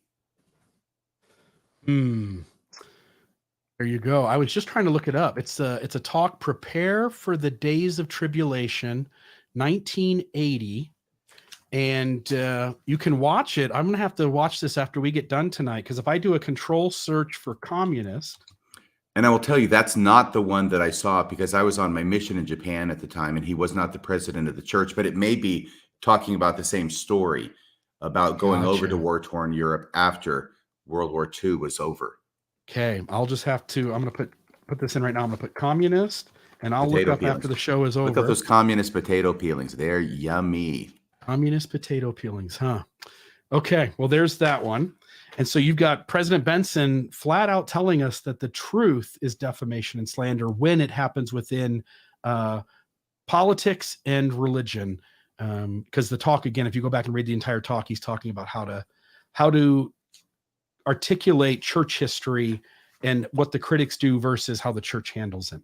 All right, the next one. We should have 2 pages from a book, Solemn Covenant. If you've got that one, Maven, and we'll put that up because that one we'll use it for the next 2 sources here. So on page 372, this is the book Solemn Covenant, and it had to do with some of the history around polygamy. I reached out to Dan Vogel, who didn't have the book, I don't think. You didn't have it. Jonathan Streeter didn't have it. And it ended up being 2 people online and on Facebook. I put it on Facebook. I made the request, and 2 folks there sent me images of the book. And so thank you to both of you. This is what we've got here. And so page 372, I don't have it where exactly it's at, but you can kind of maybe see there and try to find it. But here's what it says. And this is also with me prefacing it with some context. Deception as a management tool was frequently discussed in the leading councils of the church, so leaders were counseled not to record notes from meetings in their personal diaries. President Joseph F. Smith was afraid that someone might read the diaries of George Q. Cannon and Abraham H. Cannon and use the information against the church. And you can bet your ass it has to do with polygamous marriages being done after the 1890 manifesto, right? It sounds like they were a couple of loose cannons. Yeah, they were a couple of loose cannons. To this day, the church leaders refuse to allow researchers to examine the unabridged, uncensored diary of George Q. Cannon because of damaging evidence proving that the church leaders did engage in institutionalized systemic deceit. And that's page 372 of that book. And then page 373, Matthias F. Cowley stated, and by the way, I have links to the original sources of this book. This is the pages you're looking at. I had some other places that mentioned it, but we finally tracked down the book, which you're seeing on the screen right now. In a hearing before the Quorum of the 12 in 1911, that he had been chastised for asking for permission to predate 1890 plural marriages to make them appear to have occurred before the manifesto. Wait a second. What are you talking about there? What did you say, Bill? Yeah. Matthias F. Cowley asked the Quorum of the 12 in 1911 if he could go back into the historical records and predate the 1890 and post-1890 post-manifesto polygamous marriages and backdate them prior to 1890. Why would he want to do such a thing? Because in 1890, Wilford Woodruff claimed the church ended polygamy in order to get in line with the government's requirements. But in fact, they were actually not doing that. They were continuing underground to perform polygamous marriages, even past the 1904 Second Manifesto. And probably they don't really end until about the 1911 trial of John W. Taylor and Matthias Cowley. So Matthias Cowley is doing 1984 Winston Smith stuff before George Orwell has even written the book. Or before Ronald Pullman's talk was readapted, right? Yes. I'm sorry. Okay. Go ahead.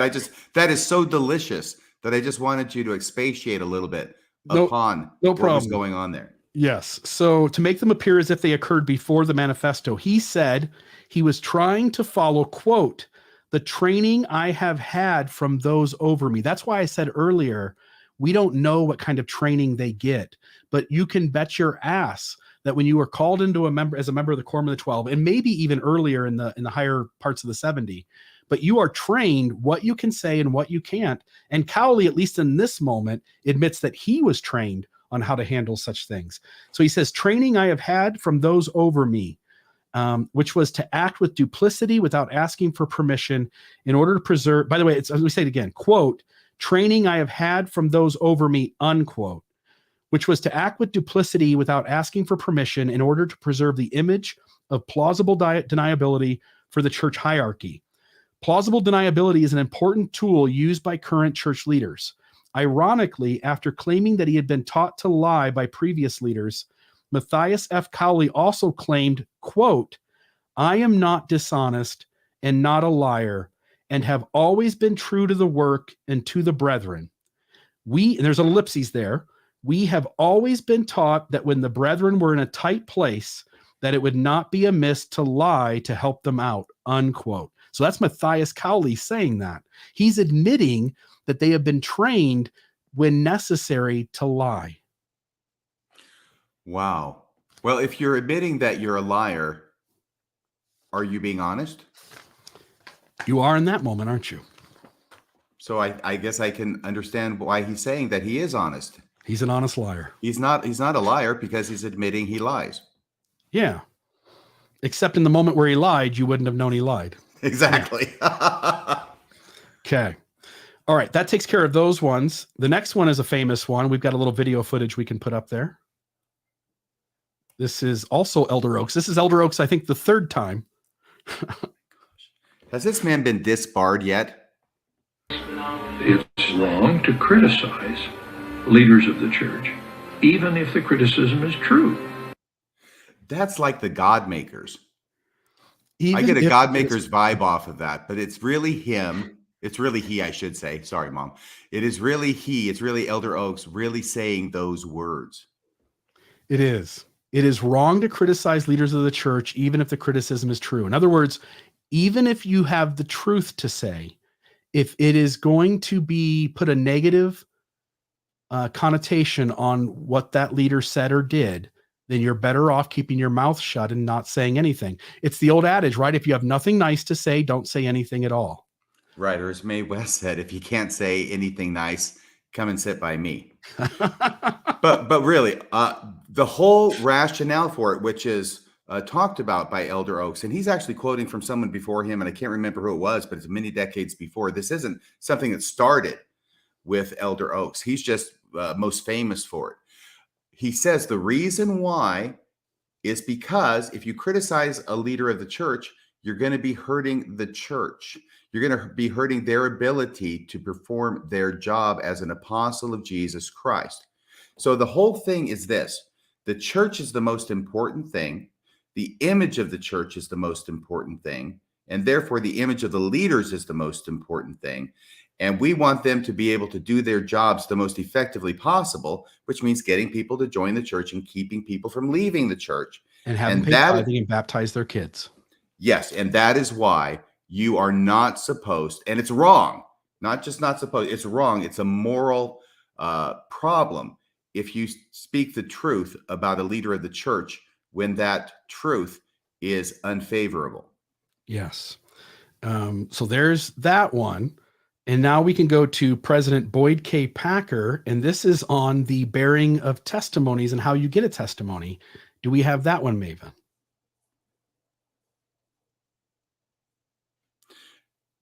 Dan Vogel says that RFM magicians are the only honest liars.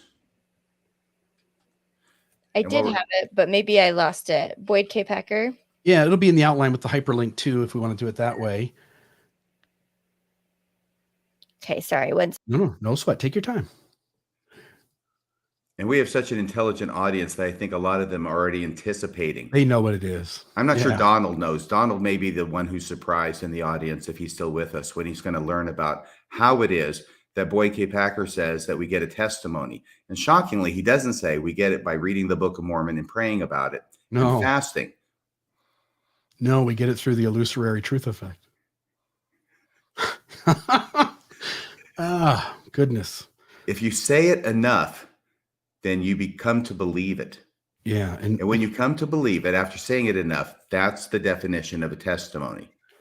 All right. So it's not unusual to have a missionary say, how can I bear testimony until I get one?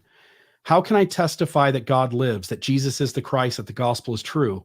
If I do not have such a testimony, would that not be dishonest? Answer, yes. Easy. Yes. Obviously. Don't That's state the your obvious testimony until you answer. have one. Yes. Oh, if I could teach you this one principle, a testimony is found in the bearing of it. Somewhere in your quest for spiritual knowledge, there is that leap of faith. Now, the previous believer in me somewhat can relate to, like, step into the darkness, right? Take that one step out there beyond what you know, and just let's see what happens and see if faith and testimony can be gained. But let's pause for a moment. I want to place the viewer, and RFM, I'll put you in the predicament to answer for it. I want to place the viewer in the shoes of the person who's having a testimony bared to them, but for which the other person really doesn't have a testimony. What is going on your side of things when you hear a missionary tell you he knows the church is true, but he actually doesn't? Well, it is an interesting thing because the Holy Ghost is supposed to bear witness to the truth. So is the Holy Ghost going to bear witness to the truth of what the missionary says, even though the missionary himself does not believe it? Yeah. Is the investigator being lied to? Yes. Or is he? Or are we just parroting the words? No. What I mean is when the missionary says, I know, No. is the investigator being lied to? Okay. Yes. Yeah. So here is President Packer telling missionaries to lie to investigators. Well, I guess he taught that one principle. Yeah. If I could teach you this one principle, lie to your investigator. Tell them you have a testimony when you don't. And he frames it as though the missionary will gain a testimony by practicing the illusory truth effect, which in fact does work, which is why it's called the illusory truth effect. But what he's not saying is the other side of the coin, which is go ahead and lie to the investigator.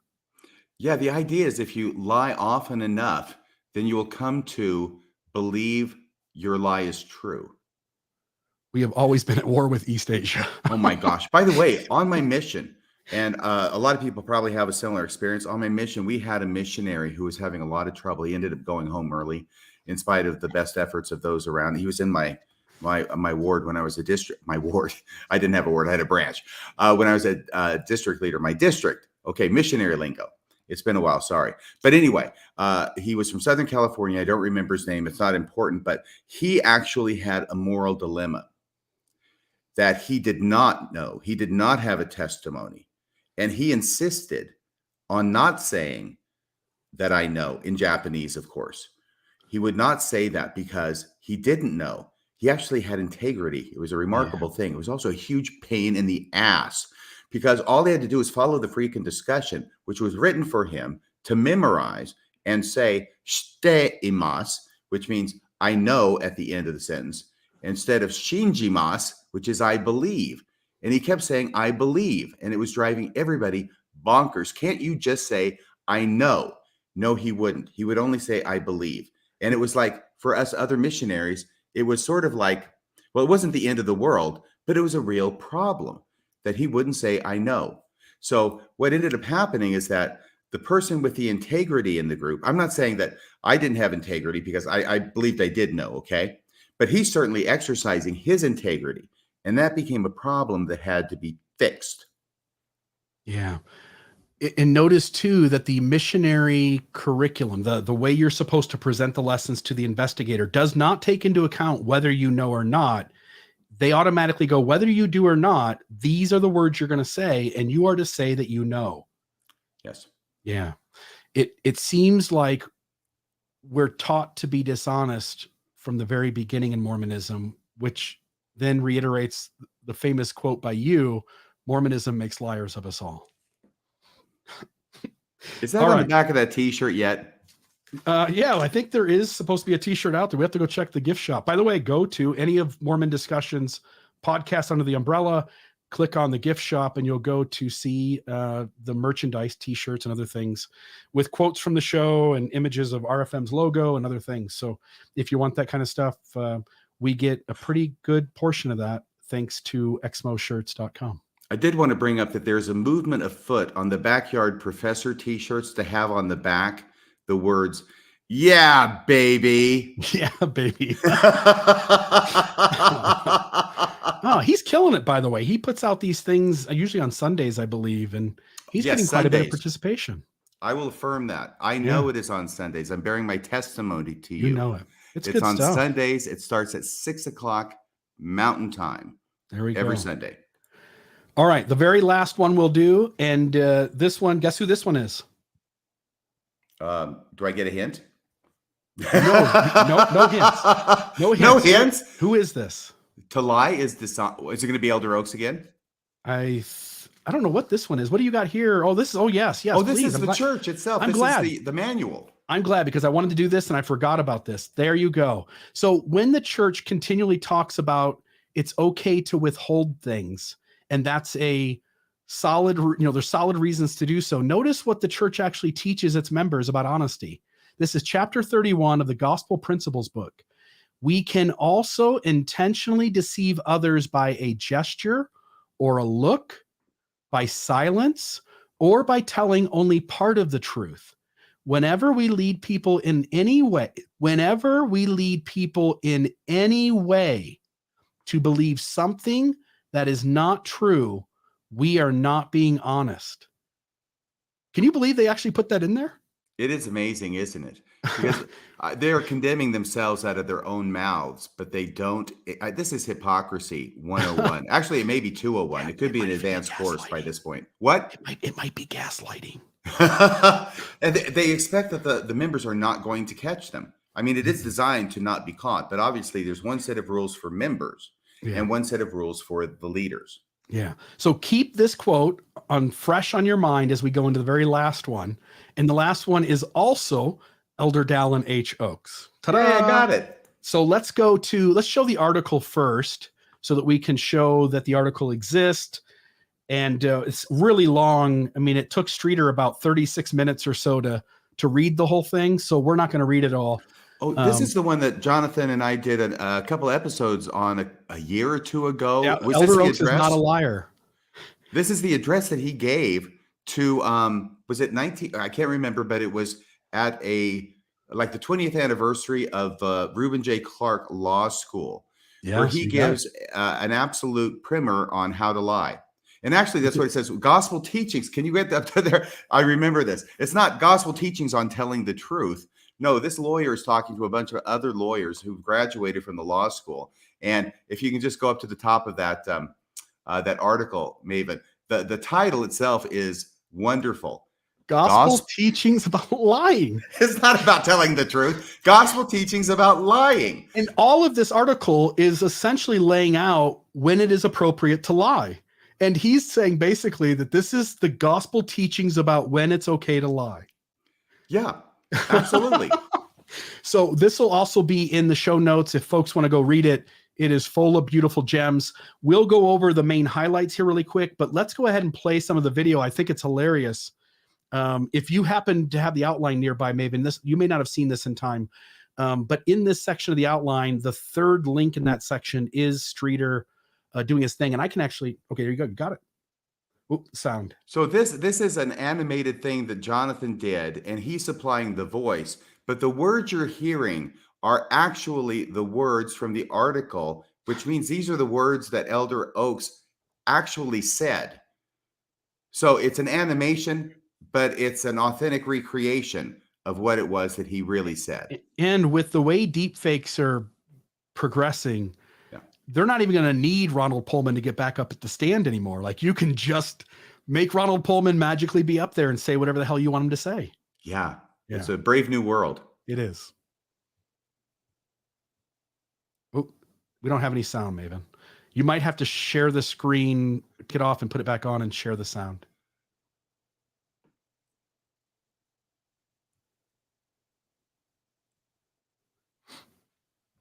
Sorry about that, folks. And by the way, if anybody wants to hear Jonathan Streeter and I discuss this talk that Elder Oaks gave, I think we spent a number of hours talking about it, because once again, we have to unpack a lot of things. And it is remarkable that he goes on and on and on and gives all these different categories of when it's okay to lie. Radio Free Mormon, episode 217, Elder Oaks is not a liar. And I'll put it in the comments so people can go and go check that out after the show. I was actually very proud of that title, because it was designed to keep me out of hot water. Yeah, you saw somebody else getting a lot of hot water with Elder Holland, liar, liar, pants on fire. Oh my gosh. And you're still in the church and I'm not. So I titled it Elder Oaks is not a liar, while we're talking about all the ways that he says you can get away with lying. Yeah. All right, let's give it a shot. Disclosure to the trust beneficiaries of all matters pertaining to the trust property. Many other examples could be given. In the matter of lying, an essential question is not whether we have a duty to tell the truth and nothing but the truth. We clearly have that duty. We must not lie. I know of no category of justified lies. The difficult question is whether we are morally responsible to tell the whole truth. When we have a duty to... Will you pause for a minute, Maven? So he's saying what the real question is do we have an obligation to tell the whole truth? Now, can you put back up by chance the gospel principles? Do you have that handy? And while she's doing that, what he's saying there, maybe we can increase the volume too, so that Maven can be doing both of these things at the same time, increasing the volume and bringing up the things. But what he's saying, he's trying to say that we're not justified in doing an affirmative, flat out, bald face kind of lie. But there are all these places where we're justified in not telling the whole truth. Yeah. So let me go into some of these. Here's things that these are points that he hits on. If you doubt that this is in there, my 2 cents is go read the article. I can promise you they're in there. Was this what you wanted, or you wanted the article back? No, I want that up there because I want people to understand. Elder Oaks is saying, at what times are we not obligated to tell the whole truth? And notice the last line in the gospel principles. Whenever we lead people in any way to believe something that is not true, we are not being honest. We can also intentionally deceive others by a gesture or a look, by silence, or by telling only part of the truth. Now, here's what Elder Oaks says. Point number 1, scriptural instructions establish that the obligation to tell the truth does not require one to tell everything he or she knows in all circumstances. Number 2, it is not dishonest or a falsehood to fail to disclose the whole truth unless we have an affirmative duty to disclose. Man, that is shady. He says it is simply incorrect to equate silence with lying. We must not lie, but we are free to tell less than we know when we have no duty to disclose. Now compare that to the Gospel Principles book. One is not a liar when one remains silent in a circumstance in which there is no duty to disclose. If I don't have a duty to disclose, I don't have to tell you. Compare that with the Gospel Principles article. Lesson.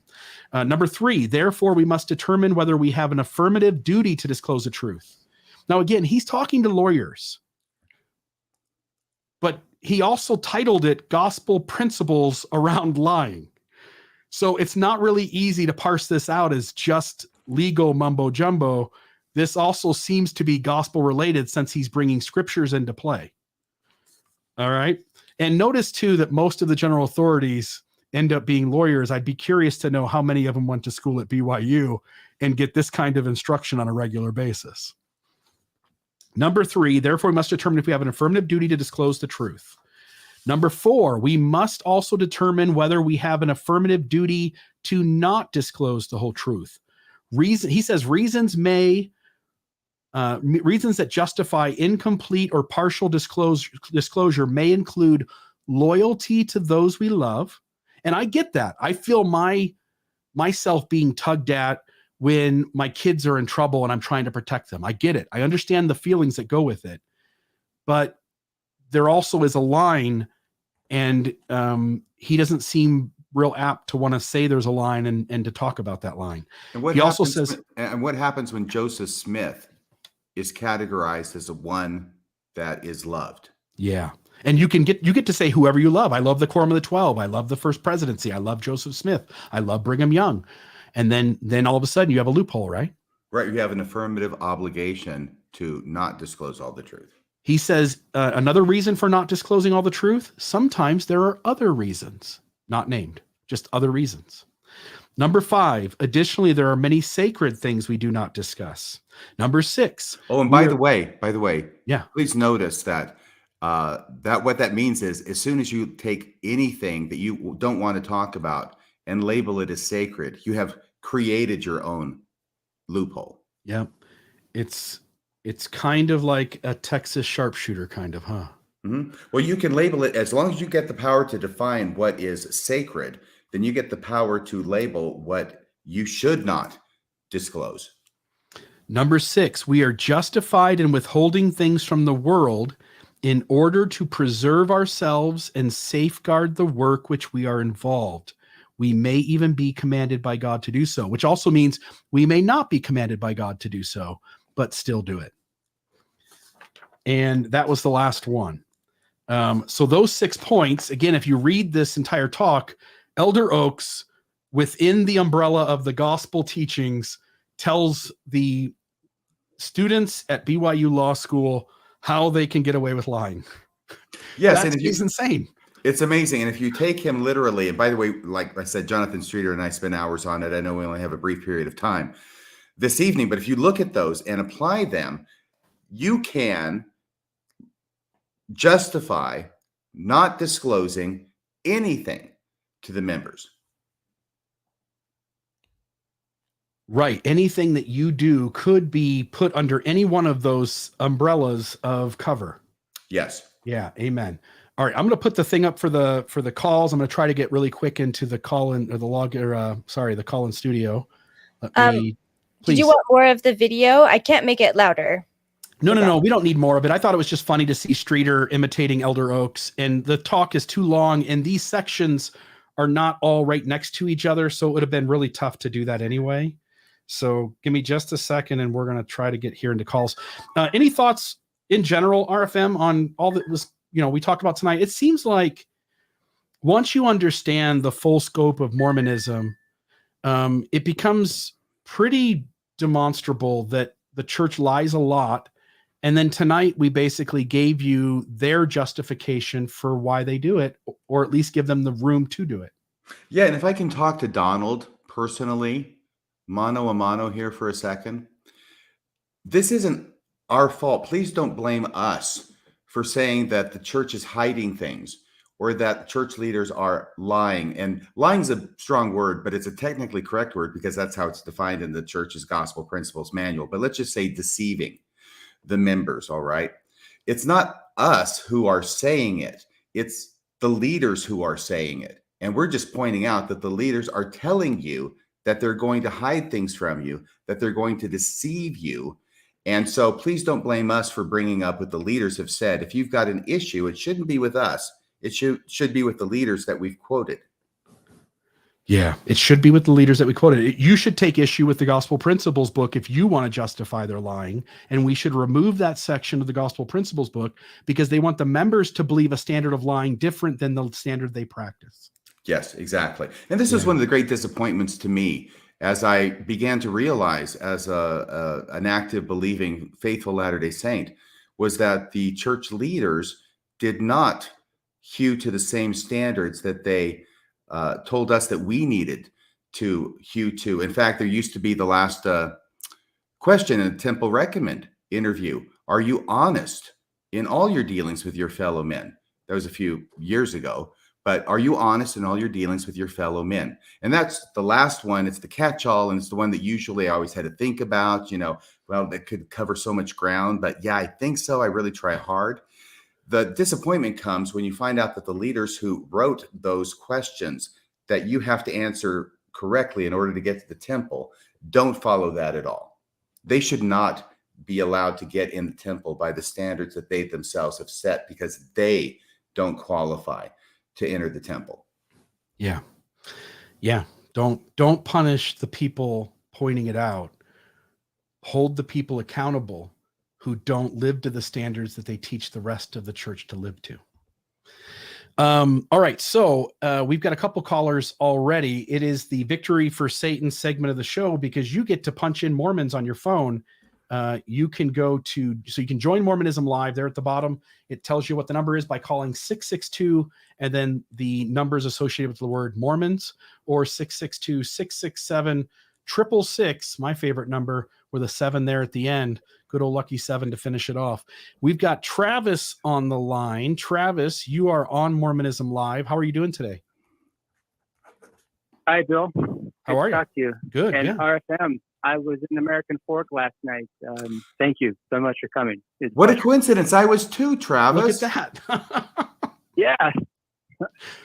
Well, and Maven, thank you for all you do too. Hey, She's guys, amazing. I just want to raise a small counterpoint. I'm flipping this around in the sense that nothing new under the sun. Could it be true that people believe despite being lied to? And we look at church leaders, they're actually in the business of manufacturing things for people to believe, almost like it's part of human nature to believe. And certainly no churches did that a few hundred years ago. Yeah. They spoke in Latin, the books were sealed, right? I'm just curious, with time, evolution, maybe new technology, what do you think? These humans are getting better at this? You're asking the $1 million question, it seems. If I understand you right, you're saying, look, it looks like they're lying all over the place, but maybe they still believe it. Yeah, potentially. Or maybe this is just part of what humans sort of do. We look for the things to latch onto. Yeah. They recognize that to a degree as leaders and say, we'll feed you because we know this is going to happen. And in a sense, it's logical, but I'm just curious if you see it the same way. Do you think maybe we're getting better? Yeah. I want to ask you, do you think, let me take the gospel topic essays. Do you think they are they're carefully worded to the exponential degree? Oh, yeah, absolutely. Yeah. So it's not a criticism at all of what's covered tonight. I see a lot of this happening over and over, Yeah. What and I'm so I wonder. Yeah. Go ahead. Well, no, I'm just wondering if maybe there's something in us that is tuned to believe, and over time we're starting to learn, maybe with increases in awareness, better technology, blockchain. Who knows? We have transparency that makes it a little bit easier to find out, but maybe we still want to believe things. Yeah. Travis, I'm sorry. Are you asking whether the leaders of the church are doing better at telling the truth than they used to be, that they're improving? I'm sorry, I'm not quite understanding the question. No. I'm saying I think it's despicable what they're doing and lying, but I'm saying maybe it's expected, perhaps. Right? What was that last part, Travis? That's what I'm wondering. Say that last. I think it's despicable, but I think it might be expected. I'm not entirely surprised it's still happening. I wonder if maybe it will continue to happen because we want to believe something. I don't like it, just to make that clear. Yeah. Are you asking about the members' continued belief in spite of it, or are you saying that the leaders, while lying, probably still believe it?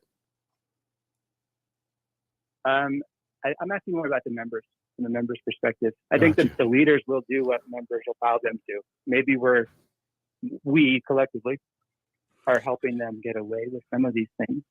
Because we have for hundreds of years, right? Humans want to believe something. That's the idea. Travis, I honestly think that question is an excellent one, and it should be addressed to Donald, except he seems to have left the building. Because he apparently is one of those who is going to insist on believing, in spite of the fact that the leaders of the church are telling him that they're deceiving him and hiding information from him. And you're right, it's a remarkable psychological phenomenon that's going on here. But I think Donald is the one who might be the better one to have the answer. You're right, it definitely exists in the church as a phenomenon, and Donald is exhibit A. But the reason why I'm not exactly sure, but the desire to continue to believe what you already have understood and concluded is true is extremely strong in the human species. Yeah, beautiful. I agree. I totally agree. Yeah, What thank was you. it that, Good night, what was guys. it? Have a great night. Oh, thanks, Travis. I'm sorry. What was it that Carl Sagan said? I mean, besides billions and billions of stars, he said that something about the thing that's harder to get a person to believe. He used a funny word. It wasn't hokum. But the thing that somebody will remember. But talk somebody out of a belief that they didn't rationally walk themselves into, something like that, right? That was a little bit different, but similar. The one I'm thinking of is where he says the thing that's harder than to get someone to believe hokum is to stop believing hokum that they've already accepted. Yeah, I was trying to find it. The quote? I'm looking for it, but I don't see it. But I know what you're talking about. Hokum's the wrong word, but it's a funny word like that. Yeah. I'll say too, I mean, take a guy like Dan Hardy. I think you've seen enough of his activity online, participating in posts that I do. I like Dan Hardy. So do I. It's to the point where Dan would agree with us on almost every issue. He'd say, look, the Book of Mormon's not historical. Yes, the Book of Abraham doesn't add up. Yes, these guys seem to be lying everywhere. Yes, this doesn't seem to be true. That doesn't seem to be true. And at the end of the day, he still shows up on Sunday. And in some magical way that he's figured out that the rest of the church hasn't, the church is still true. It's insanity. Yeah, he shows up on Sunday on those very tight and form-fitting white shirts of his. Yeah. Yes, he Just does. making a little fun there, Dan. Don't There take you it go. personal. You look really good. I'm serious. Yeah, better than me for sure. And I think there are when Mormonism holds you up, when you are the cat's meow in your ward, when you're the leader of the church, when you're Terrell Gibbons writing books, when you're Patrick Mason teaching at a university, there is so much riding on you maintaining your testimony that it really is no wonder that those people, the privileged, and again, I was one of them. Again, 17 years old as a convert. I'm 29 years old as a bishop of my ward. I'm the mover and shaker in that ward among 3 or 4 or 5 families that are doing lots of the work. And it rewarded me to a point where it was fun and enjoyable, and I was going to believe no matter what. It wasn't until I really started to sense the dishonesty of local leaders. I had a member of a stake presidency who was before that was our bishop, and he was just a POS. And I could sit and tell an hour worth of stories about all the stuff he did that was not healthy and not respectful or had integrity. He was a point of sale? No, not a point of sale. Piece of something. Oh, okay. I'm sorry. Yeah. And then when I started to really sit down with like Wendy Montgomery and her son Jordan and their experiences with him being gay and trying to maintain their activity and testimony in the church, and it just couldn't hold together. And I started seeing the trauma it was giving to people long before I saw my own trauma that was being handed to me. And I finally just little by little started to shut off this thing that it needs to be true. But guys like Terrell Gibbons and Mason, they keep articulating, at least publicly, that they believe. And the reality is, of all the people who should know, they should know, right? Yes. And by the way, Ethan Bliss found out that the word was not hokum. It was actually bamboozle. I knew hokum was wrong, but I couldn't remember bamboozle. And the quote, which he looked up and put up there in the comments from Carl Sagan, is this: one of the saddest lessons of history is this: if we've been bamboozled long enough, we tend to reject any evidence of the bamboozle. So, Donald, your assignment for next week is to memorize that and then recite it to us when you call in at the end of the show next week. And by the way, the rest of the quote: we're no longer interested in finding out the truth. The bamboozle has captured us. It's simply too painful to acknowledge, even to ourselves, that we've been taken. Once you give a charlatan power over you, you almost never give it back. Wow. That's very powerful, very applicable. But Donald, you only have to memorize the first sentence. That'll be enough. All right, let's go on to Sarah. Sarah, you're on Mormonism Live. How are you? I'm doing well. How are you? Doing great. Glad you're on the program. You're on Mormonism Live with Radio Free Mormon and Bill Reel. What's on your mind tonight? Thank you. I just really wanted to build on the statement that RFM has said, or you've quoted several times over the last several episodes, of Mormonism makes a liar of us all. So I'm a licensed professional counselor. My husband just retired from the Army, so I practice all over the country at this point. And some of the thoughts that came to mind as I listened to you all tonight is that, one of the things that we learned in Psychology 101 and Human Development 101 is that the best way to foster honesty is to ensure that the speaker feels safe in being vulnerable. If the speaker doesn't feel like the truth is safe for them to speak out loud, then the risk for dishonesty goes up exponentially.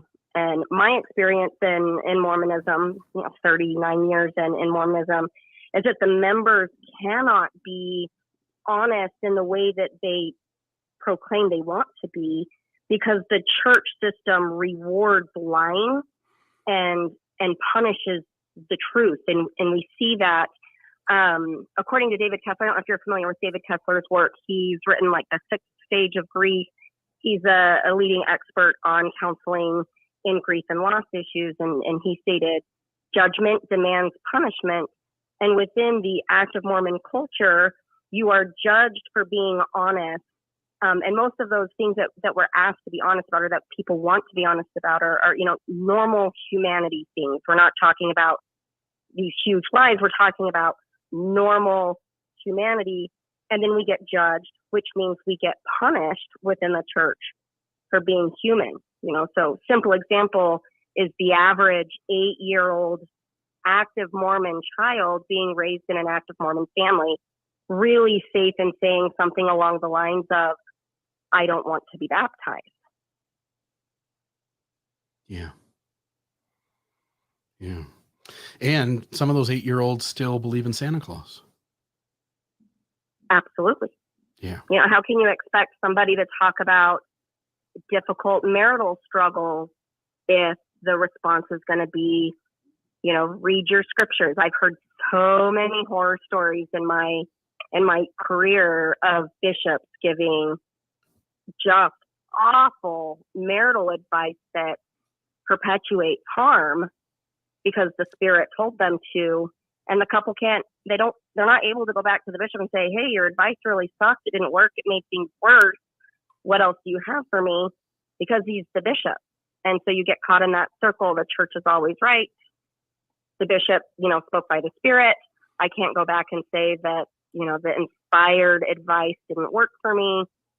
Then they hit my door and I'm like, all right, we're going to ignore everything your bishop just said. Let's start over. Because they cannot go back and say that didn't work. Now what? Yeah. And I'm Great so glad that you're psychology. there, Sarah. And those were wonderful comments. But of course, the thought that comes to my mind is, what about all those people who never hit your door? Right. Absolutely.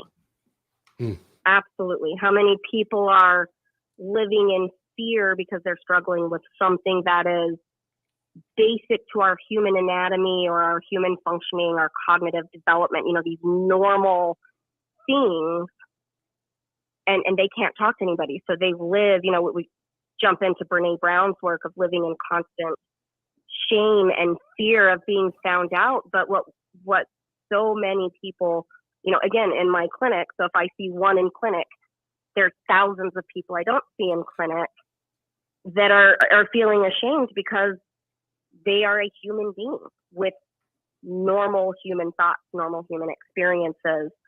I mean, it's awful. Yeah. And the church breeds it. It's demonstrated for us. It's preached. It's everywhere. It's so prolific that the membership gets caught in a place of it's not safe to be honest. If I'm honest, I will get punished, disfellowshipped, excommunicated, ridiculed, shamed, isolated, shunned. You can't expect somebody to be honest when they're going to be destroyed in their community for being honest.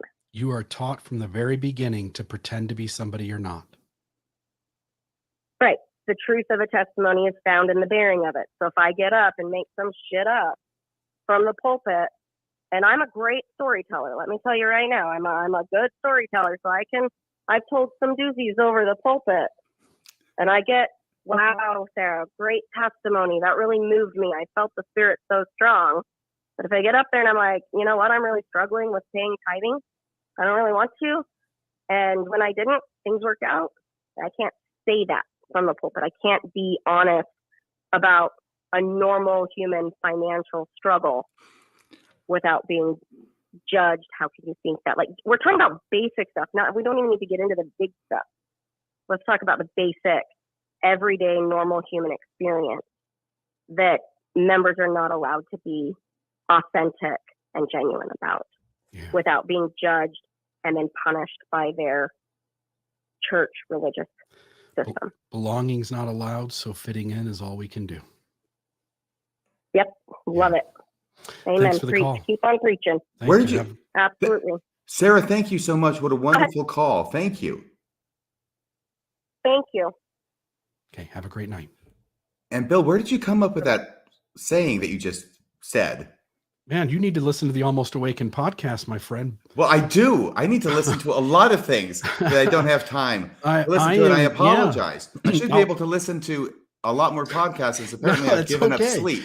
However, say it again, please. And where does this come from? That was incredible. I had to think about it for like a couple seconds before all of a sudden I understood what you were saying. Belonging's not allowed. Belonging is being accepted for who you really are. Right. And in the Mormon community, you compromise pieces and parts of yourself and you show up and pretend. So what I said was, because belonging's not allowed, fitting in is all you have. That's the only thing you're allowed to do is fit in. All you can do is pretend to be somebody you're not. And so when you look at Terrell Givens, Patrick Mason, again, those men have said things to me off the record that they sure as hell would not want the church to know they said on the record. We're all pretending in Mormonism. None of us get to say what we really think or what we really are struggling with or what's really going on in our homes.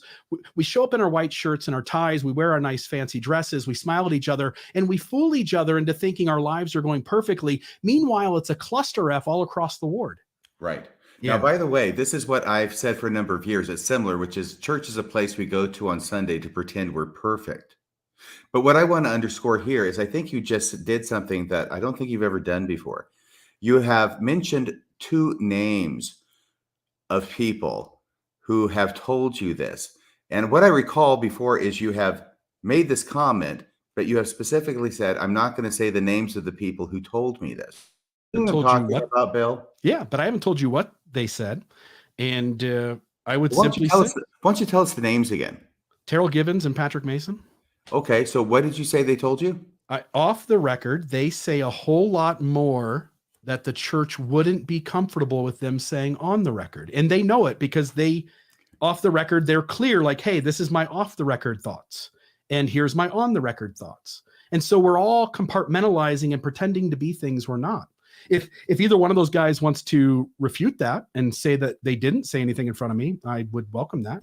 And I won't tell you what they said because I don't feel like I've got the permission to do that. And they didn't ask these things to be confidential. But yeah. So and it's just not those two. I mean, Bushman, when he said the dominant narrative wasn't true, as soon as he got his hand slapped for that, he rearranges what he kind of, I kind of meant this, and Dan Peterson can clarify for me. And then when I said, why don't you come on and do a conversation? We'll record you talking about what you mean. He said, no, I'm done talking about it, because somebody told him to keep his mouth shut. Like, it's the way things work in Mormonism. You don't really get to stand up and say what you really think. Patrick Mason tells people not really what he thinks. Stephen Harper doesn't really say what he thinks. Terrell Givens doesn't really say what he thinks. They're not brave enough to do that. And again, no offense, like I wasn't brave enough 10 years ago to do it, right? You weren't brave enough 20 years ago to do it. But we're all inside here. Mark Ashurst McGee told me that, Bill, what I would say off the record is completely different than what I would say on the record.